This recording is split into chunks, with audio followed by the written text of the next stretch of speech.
Welcome to this module, and this is in continuation with our first module regarding understanding the op amps. The idea of this particular two modules is to summarize what are the parameters, characteristics of an operational amplifier, and here now we will see filters and oscillators, because we will be implementing this particular theory that we are understanding in this two modules into various circuits. So, let us see what we are learning in this particular module. To start with, we will start with filters. So, when you talk about filters, filters are what? They are circuits that are capable of passing certain signal and blocking another. So, what do you mean by passing certain signals?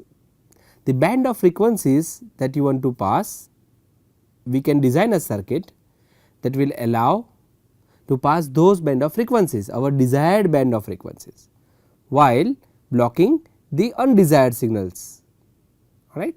So, this property of the filters is called frequency selectivity. Now, if you divide the filters, filters can be active filters and filter can be passive filters. So, what do you mean by passive filters? Passive filters are filters that use RC, that is resistor and capacitor, resistor and inductor, or all combinations of resistor, capacitor and inductor, all three combinations. While active components or active filters are the one that employs op amp in addition to resistors and capacitors. All right.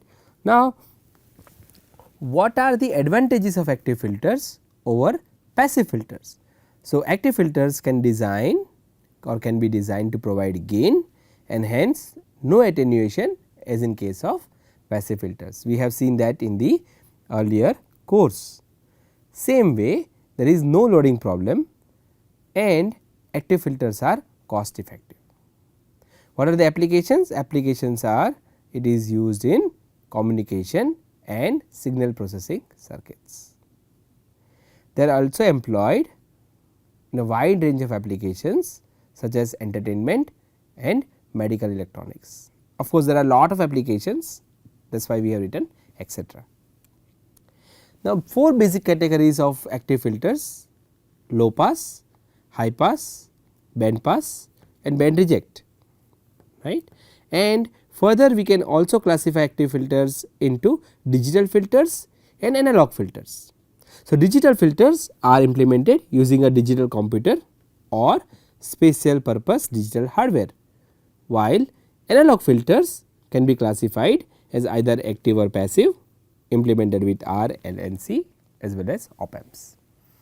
So, we have then seen each of those filters which are low pass, high pass, band reject. So, let us see once again low pass filter.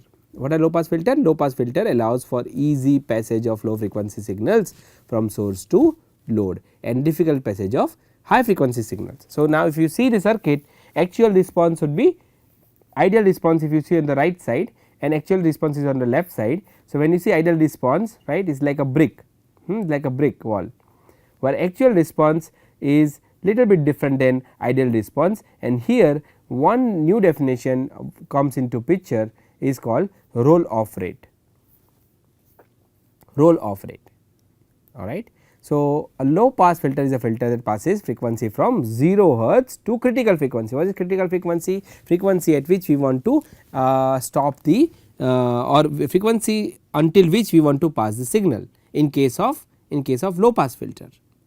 So, FC here is the frequency, cutoff frequency or critical frequency above which we do not want the signals to pass, and that is why you see that after FC in the left side graph actual response plot, you see that after FC the signal starts attenuating, right.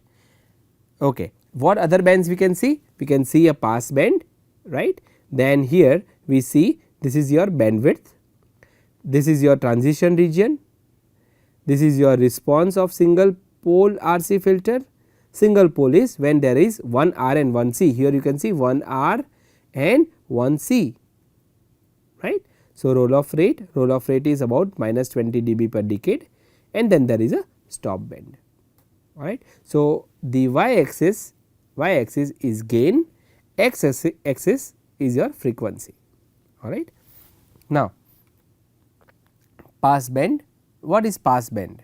Pass band, this pass band is the range of frequencies that are allowed to pass through the filter with minimum attenuation.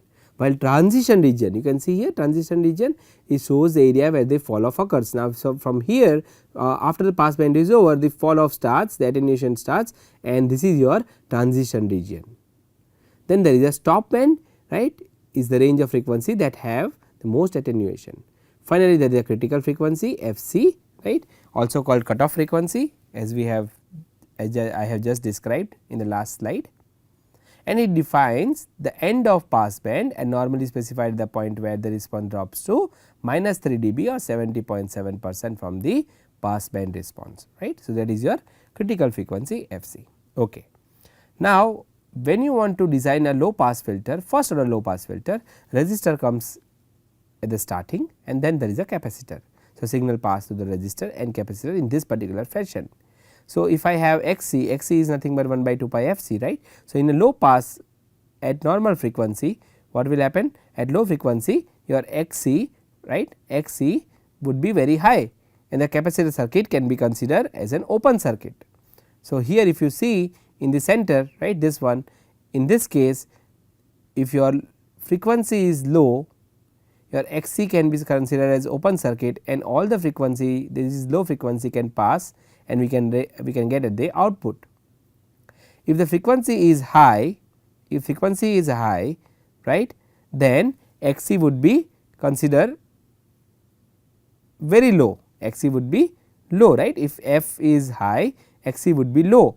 If Xc is low, then Vo is small as compared to Vin, hence the gain and drop falls gradually as the frequency is increased. This is how the RC filter works, right.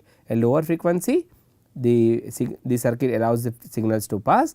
At higher frequency or the frequency above cutoff frequency, the circuit will stop the signal to pass through it. So, the bandwidth of an ideal low pass filter, Fc, right, is equal to, bandwidth is equal to Fc, whatever critical frequency we have or cutoff frequency we have, that is equal to your bandwidth. The critical frequency of a low pass filter occurs when Xc equals to R, right, and it can be calculated using Fc equals to 1 by 2 pi Rc. So, first order low pass filter, if I use active filter is when you use amplifier, you use op amp, right. Here we are using op amp, and as you can see op amp is just in a non inverting configuration and it is a unity amplifier, right. So, the first order low pass active filter consists of simple passive RC filter and a low frequency part to the input of non inverting operational amplifier. The amplifier is configured as voltage follower, unity gain, or what you call non inverting unity gain amplifier, right, where its DC gain is equal to 1, right, DC gain is equal to 1. The advantage of this particular configuration is that the op amp has high input impedance. We have seen op amp input impedance is extremely high. So, this prevents excessive loading of filters output, while its low output impedance prevents the filters cutoff frequency point from being affected by the changes in the frequency of the load, right. That is the advantage of using the operational amplifier as unity gain amplifier or voltage follower, right. We are refreshing again what we have been learning in the last course, and people who have not registered for my last course, they may see the videos and come up with the understanding about this particular course. So, for those people who have not attended my last course, we are repeating, kind of summarizing the concepts in just 2 modules, alright. So, if I use amplification, if I use amplifier here, right. So, the signal is applied to the non inverting configuration, non inverting terminal of the op amp. So, what is the gain? Gain is DC gain is 1 plus R2 by R1, right, and my voltage gain is nothing but V out by V in, which is AF by under root of 1 plus f c by f c f by f c whole square, right. It is easy to know. So, what happens here? What happens here? For a non-inverting amplifier circuit, the magnitude of voltage gain, right, is given as a function of feedback resistor by the input resistor. So, you have RC filter here at the input stage, and then you have a non-inverting amplifier. So, here you can amplify the gain, you see the gain or signal can be amplified with the whatever gain you have, and you can set the gain with the help of R2 and R1, with the help of R2 and R1, right. So, that is the advantage. For this configuration, that is low pass active filter, we can see that at low frequencies f is less than f c and V out by V in is given by A f.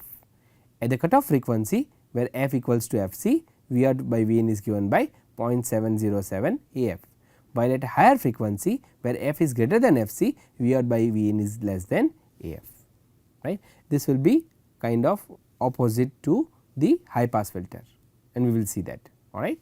And the magnitude of voltage gain here, if it is in dB, then 20 log 10 V out by V in, that is minus 3 dB equals 20 log 10 0.707 V out by V in, right. Now, if I talk about second order low pass filter, I have 2 R and 2 C, right, 2 R and 2 C. Here the gain again A V is 1 plus R2 by R1, which you can see here, while f c would be 1 by 2 pi under root of R3, R4, C1 and C2, right.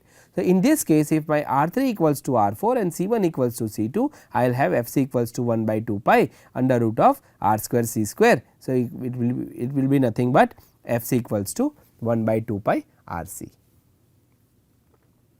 So, the cascading from single pole to 2 pole filter, we can make it by cascading the R and C. So, if you keep on cascading, the number of filter poles can be increased by cascading. To obtain a filter with 3 poles, cascade a 2 pole with 1 pole filters and so on. So, this is a 3 pole filter, low pass filter. 1 pole will give you minus 20 dB per decade, right. So, 3 pole will give you about minus 60 dB per decade. Now, if I talk about high pass filter, what is the change? High pass filter, we have capacitor at the input and then it goes to the resistor. So, signal goes to capacitor and a resistor, right. In this one, the high pass filter will significantly attenuate or reject all frequencies below f c, correct, and passes all frequency above f c. So, here the plot would be that here there will be attenuation at the input, and then as the frequency reaches close to f c and above f c, it will start, the signal can pass through the high pass filter, right. This is ideal response for high pass filter, and again formula remains same, f c equals to 1 by 2 pi R c. So, if I want to design first order high pass filter, right, with operational amplifier, and operational amplifier is a unity gain amplifier, then here I can again design a high pass active filter with a non-inverting unity gain amplifier. Non-inverting because the signals are applied to the non-inverting terminal, unity gain amplifier we know the circuit, right. So, this is how we can create a non-inverting this is how we can create high pass active filter. Now, if I want to use amplification factor into the high pass filter, then what will I do? I will have the op amp in a amplifier configuration as an amplifier. So, here you can see the op amp is used as a non-inverting amplifier.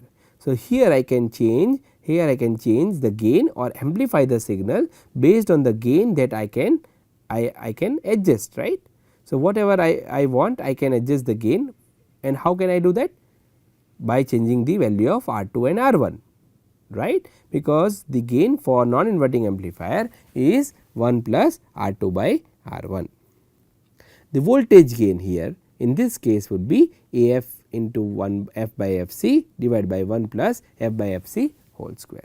But what is AF? AF is your passband gain, f is the frequency of input signal and fc is the cutoff frequency in hertz or critical frequency. So, here if you see in case of low pass filter V out by V in was equal to AF, and V out by V in case of high frequency was less than AF, right. Here it is opposite. So, here V out by V in less than AF, V out by V in for f equals to Fc is 0.07 and f greater than Fc equals to AF. So, one more thing is that the active filter, the active high pass filter has a gain AF that increases from 0 hertz to low cutoff frequency, right, low frequency cutoff point, and then Fc at 20 dB per decade as the frequency increases. At Fc equals to Fc, the gain is nothing but 0.707 of AF, and then when f is greater than Fc, your gain would be nothing but equals to AF. So, band pass filter, when you talk about band pass filter, it has a high pass filter, amplification and a low pass filter. Now, we want to pass a certain band, right. We have seen low pass filter that will pass the low frequency band, high pass filter it will pass the high frequency signal, and then when we want to fabricate or design a band pass filter, it should be a combination of high pass and low pass filter with the amplification if it is an active filter. So, the principal characteristic of band pass filter or any filter for that matter is its ability to pass frequency relatively unattenuated over a specified band or a spread of frequencies called pass band, right. The cutoff frequency or corner frequency of low pass filter is higher than the cutoff frequency of the high pass filter, right, and the difference between the frequencies at minus 3 dB point will determine the bandwidth of the band pass filter. So, it is very easy to understand low pass filter and high pass filter. So, now if you see here, if you want to fabricate or if you want to design a circuit, right, which is band pass filter and that too is passive, then you can use a combination of high pass filter and low pass filter. You see the signal from high pass filter, the signal from low pass filter. So, if you combine both, you will get a band pass filter. So, cascading together the individual low pass and high pass filter produces a low Q factor type filter which has a wide pass band. This is just a simulation. If you want to work on the simulation, you can use Simulink, right. Then band reject filter. So, as the name suggests, it will reject a particular band of frequencies, right. So, the figure shows which figure here it shows, right, the stop band, pass band and pass band. So, it shows the ideal frequency response of band stop filter. This is a band stop filter, it is also called band reject filter, right. You can see here this is the band stop or band reject filter, or it is also called notch filter, alright. So, do not get confused if it is band stop or band reject or notch, everything is same. So, band stop filter is formed by combination of low pass and high pass filters with a parallel connection instead of cascading connection, right. In the case of band pass filter, we were cascading low pass and high pass. In case of band reject filter, we are again cascading, but in a parallel configuration. The name itself suggests that it will stop a particular band of frequencies, right. Since it eliminates frequency, also called band elimination filter or band reject filter or notch filter, right. So, we know that unlike high pass and low pass, band pass and band stop filters have two cutoff frequency. You can see here FL and FH, right, two cutoff frequency.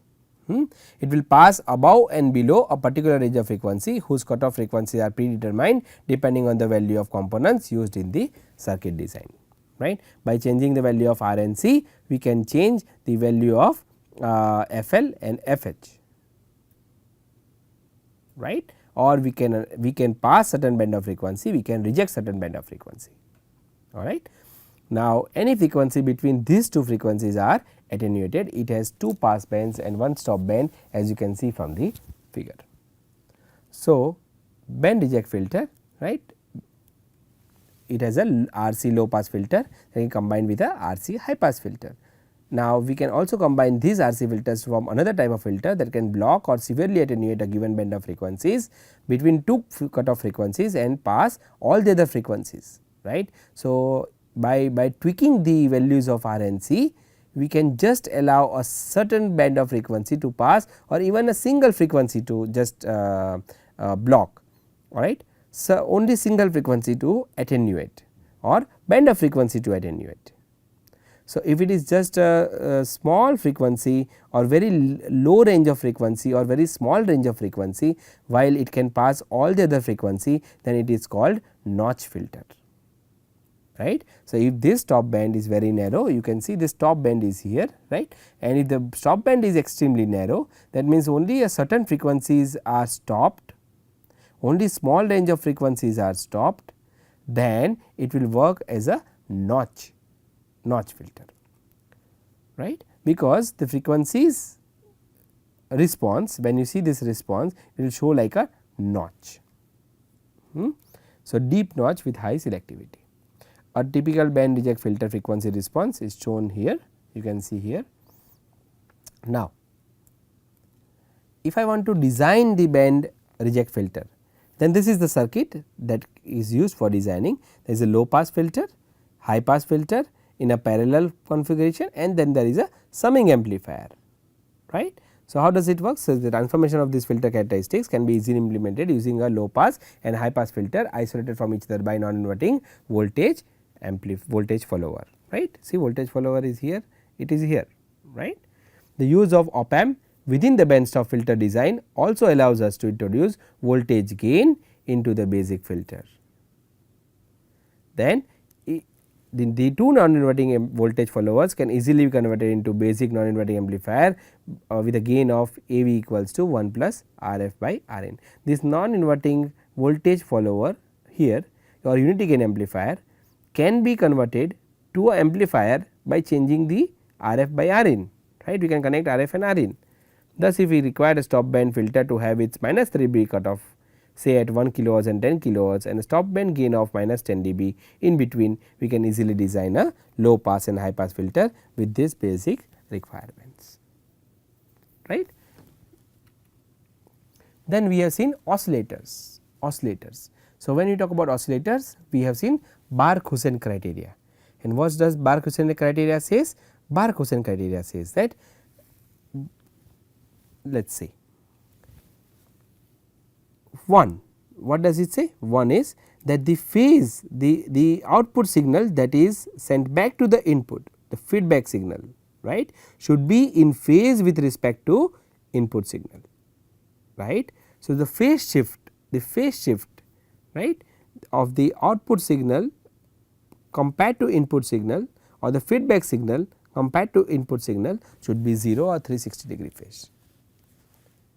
Second, it says that the mode of A into beta should be greater than equal to 1, two criteria. Okay.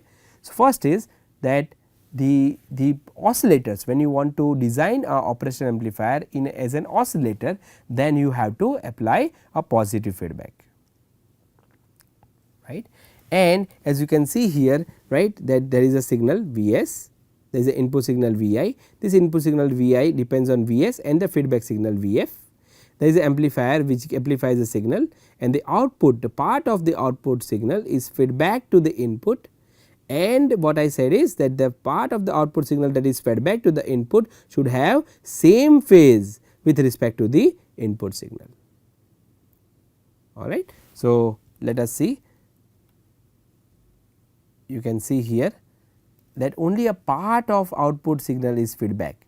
If I increase the beta, if I increase the feedback, what I have? I have AF extremely high, and in case of 0.05 for a gain of 20, I see that the feedback gain is infinite, right. Thus we had to follow a Bark-Hussein criteria, and you have to understand that only a part of the signal is fed back to the input. We have seen this thing in earlier course, just quickly repeating it here, so that you understand, because we will be using this for actual implementation of circuits, alright. So, you can see that the feedback must be positive, voltage derived from output using feedback network must be in phase with Vi, right. Thus, if I use an inverting amplifier, as you can see here, right, you can see the signal here and signal here is 180 degree phase shift compared to the input signal, correct. So, if I want to feedback, if I want to feed this particular output voltage through the feedback network back to the input, then the feedback network should introduce another 180 degree phase shift, right, because you see 0, 180, 180 is fed here. If I want to make it 0 or 360, another 180 degree phase shift I will implement in the feedback network, right. So, feedback should be having 360 degree phase shift or 0 degree phase shift. Right. Another point that we discuss is mode of A beta should be equal to 1 or greater than equal to 1, because initially you want to start the oscillator, then mode of A beta should be greater than 1 and then you can make it equal to 1. All right. So, this is very important criteria you have to understand, and you have to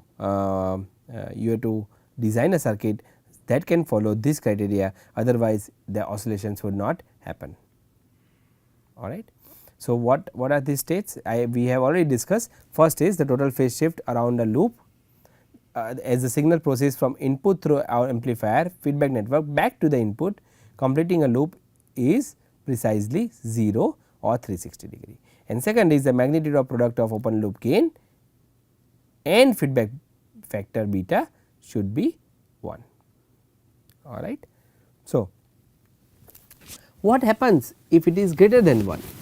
What happens if it is equal to 1, and what happens if it is less than 1? What? A into beta. A is gain, beta is feedback.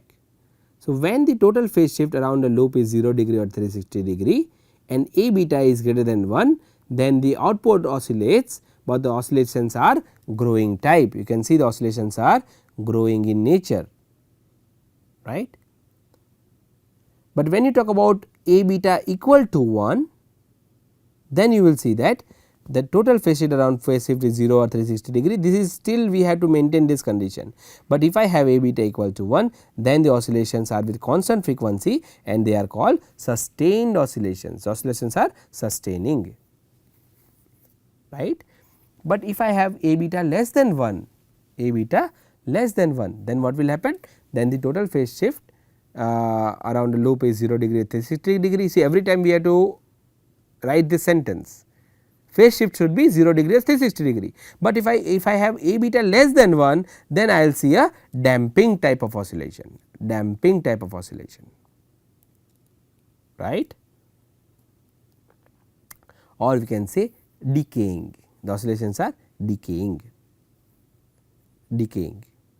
All right. Now, the question comes that how oscillator starts, because is A beta, right, is kept at higher than unity, and then the circuit adjusts itself to A beta equals to 1 to result sustained oscillations, it is okay. But the obvious question here is that if no input signal is required, here we say that, right, in oscillator there is no input signal required. If input signal is not required, then how the oscillator starts and from where does the starting voltage come?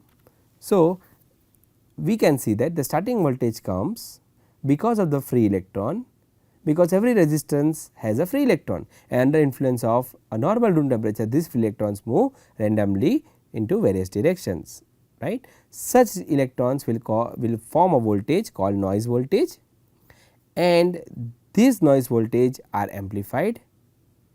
Hence, to amplify such a small noise voltages, we need to keep A beta or mode of A beta is slightly greater than 1 or slightly greater than unity, right.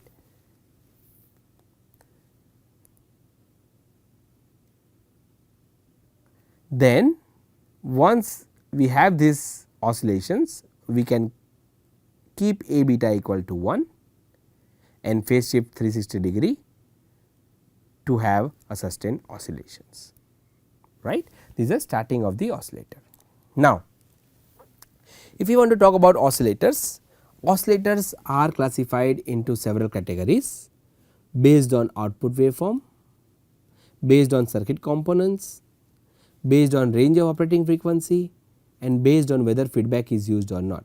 These are 4 different components, there are 4 different classification of the oscillators, right, and we have seen this. Let us see once again.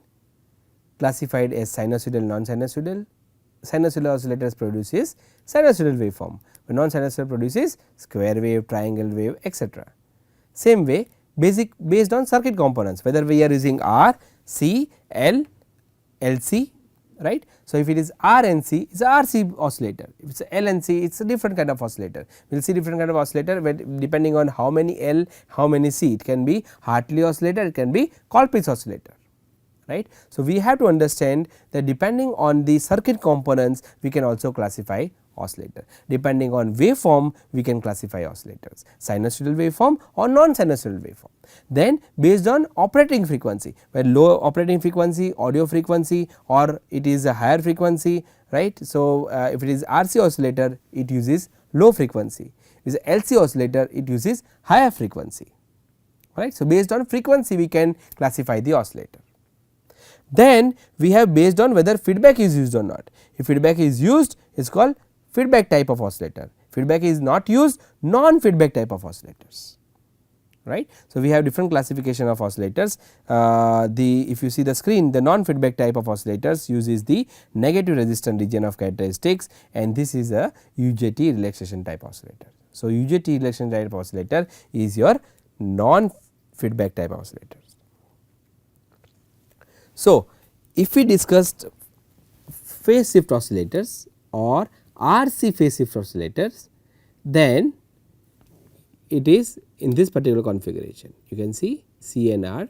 Now, if I work on the circuit, and I solve this circuit, right, what will I have? Let Vi equals to Vm sin omega t, if this is the input, right, and impedance of it is Z equals to R minus j x c, where x is nothing but 1 by 2 pi f c into z, and the mode of z should be less than your theta or phi. So, if I solve this, then what will I have? I will have I equals to this particular equation, right, mode of I angle plus phi degree into A. The positive phase angle indicates the current leads applied voltage. You can see here there is a positive phase angle, right, and this positive phase angle, what does it says? It says that the current leads applied voltage by angle phi, and now VO equals to IR. So, as the output voltage VO is dropped across the resistance and it is in phase with the current, hence the output voltage leads the input voltage by angle phi, correct. Output voltage leads by angle phi. In general, phi is called phase angle of the circuit and depends on the value of R and C. When the value of C is very large as compared to R, then the phase tends to be 60 degree. So, for a single C and R, if the value of C is higher, then we can get a phase shift of 90 degree, but in practice these values are so selected that phase shift is 60 degree, right. So, if your C is high, right, compared to R, then we have a phase angle of or phase shift of 90 degree, but we have to adjust R and C such that we have a phase shift of 60 degree. Why? Because these RC circuits are used in the feedback, So, if I have a feedback, that means that each RC producing 60 degree, 3 RC will produce 180 degree, right. So, if I have a phase shift of 180 degree at the output compared to the input signal, then if I feed this output back to this RC circuit, I will have another 180 degree phase shift. So, my total phase shift is 360 degree or 0 degree, which will satisfy my Bar-Coushain criteria, right. That is the use of RC. So, you can see here, if the signal is applied to the inverting terminal, right, I have a 180 degree phase shift at the output. I am feeding it to the RC feedback circuit, and I will have another 180 degree. So, 180 plus 180 will be 360 degree, and some part of the signal is fed back to the input to sustain the oscillations, right. We have seen this. We have also derived the equation for the gain and equation for the beta, right, and what we found is that beta in case of RC phase shift oscillator should be 1 by 29, while gain should be greater than 29, right. So, you please see my earlier lectures, right, in another course. The course name is integrated circuits, MOSFETs, op amps and their applications. If you see YouTube videos, you will find how we are deriving these equations such as gain, equations such as feedback network or feedback component beta. So, for RC phase shift oscillator, we have beta equals to 1 by 29, while gain equals to 29. So, if you come back to the screen, what we see, if we have beta equals to 1 by 29 and gain is greater than equal to 1 by 20 greater than equal to 29, then mode of A into beta would be greater than equal to 1, and I have a phase shift of 0 degree or 360 degree. Thus, I am satisfying the Bar-Cosan criteria. Thus, to have the oscillations, the gain of op amp must be equal to or greater than 29, which can be adjusted by changing the feedback and input resistance. Now, let us see another oscillator, which is Wien bridge oscillator, alright, and in Wien bridge oscillator there is no phase shift, phase shift is not there. So, Wien bridge oscillator is an audio frequency sine wave oscillator of a high stability and simplicity. It has two RC amplifier circuit connected in Wheatstone. You can see here RC here, RC here, right, one is in series, another is parallel, right. The basic circuit is shown in figure. The output amplifier is amplified between terminal 1 and 3, right. The output amplifier is feedback between terminal 1 and terminal 3, right. The amplifier input is applied between terminal 2 and 4, right. The resistor value are adjusted such that the input to the amplifier must not be 0 or non vanishing, right. The RC network is responsible for determining the frequency of oscillator. RC network, which is here and here, it determines the frequency of the oscillator. So, here how many RC oscillators? Here there are 2 RC oscillators, right, one series R1C1, another parallel R2C2, right, and these are called frequency sensitive arms, frequency sensitive arms. So, if we consider just feedback, then R1C1, R2C2 in this particular configuration, I will say R1C1 as Z1, R2C2 as Z2, right. I am applying input between 1 and 3. So, V in our output is between 2 and 4, right, or sorry 2 and 1 and let us see what is that 1 and 3 is the output feedback from the amplifier, and between 2 and 4 my feedback is there, right. So, solving this particular equation, solving this, what we get? We get f equals to 1 by 2 pi RC. The frequency formula for this oscillator is 1 by 2 pi R1 under root of R1 R2 C1 C2. But when R1 equals to R2 and C1 equals to C2, we have 1 by 2 pi under root of R square C square is nothing but 1 by 2 pi RC, right.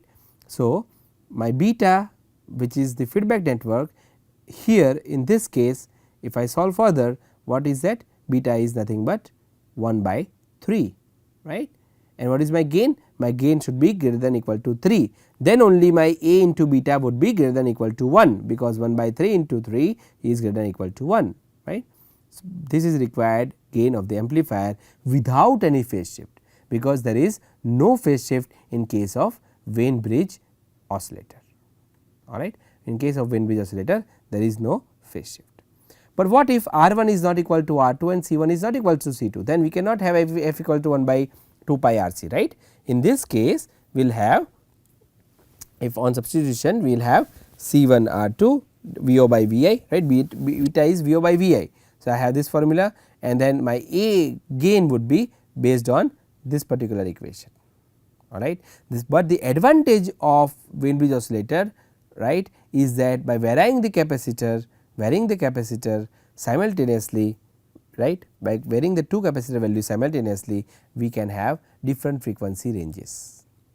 This is the advantage of Wien bridge oscillator. Second is there is no phase shift required in the feedback network, right. That is the second advantage of the Wien bridge oscillator, right.